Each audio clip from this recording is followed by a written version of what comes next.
بسم اللہ الرحمن الرحیم۔ السلام علیکم ورحمۃ اللہ وبرکاتہ۔ معزز ناظرین، آج کی اس ویڈیو میں ہم بیان کر رہے ہیں کہ حضرت سلیمان علیہ السلام کے گارڈ اور جاسوس پرندے کا واقعہ، جو آپ کے لیے پانیوں کے مقامات کی رہنمائی کرتا تھا، لشکر کے پڑاؤ کی جگہ کی نشاندہی کرتا تھا، جس کو ہدہد کہا جاتا تھا، یعنی ہدہد اور کوے کا عجیب و غریب واقعہ۔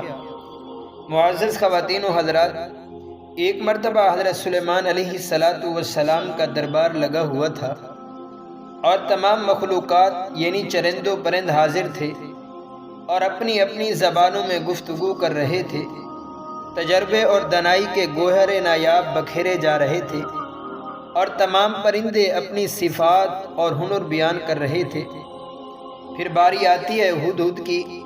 اس نے دربار سلیمانی میں عرض کیا، اے علم و حکمت اور دانائی کے بادشاہ، میرے اندر ایک صفت اور خوبی ایسی ہے جو میں بیان کرنا چاہتا ہوں۔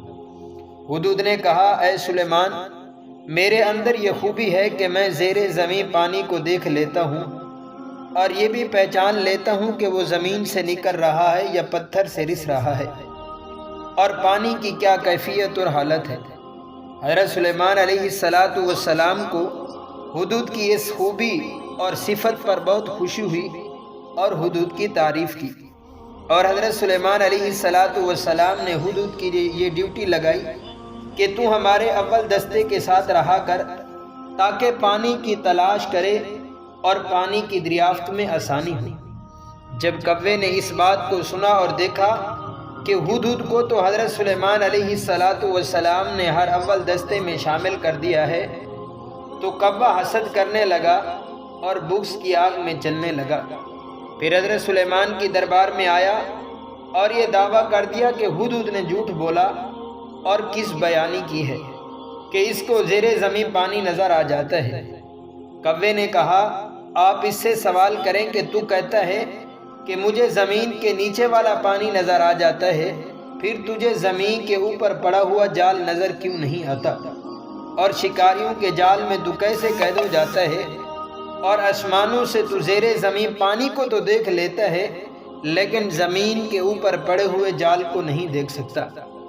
بدنیت کوے کی بات کو سن کر حضرت سلیمان علیہ السلام نے ہدہد سے فرمایا کہ تو اپنے دعوے کی صداقت پر دلیل پیش کر۔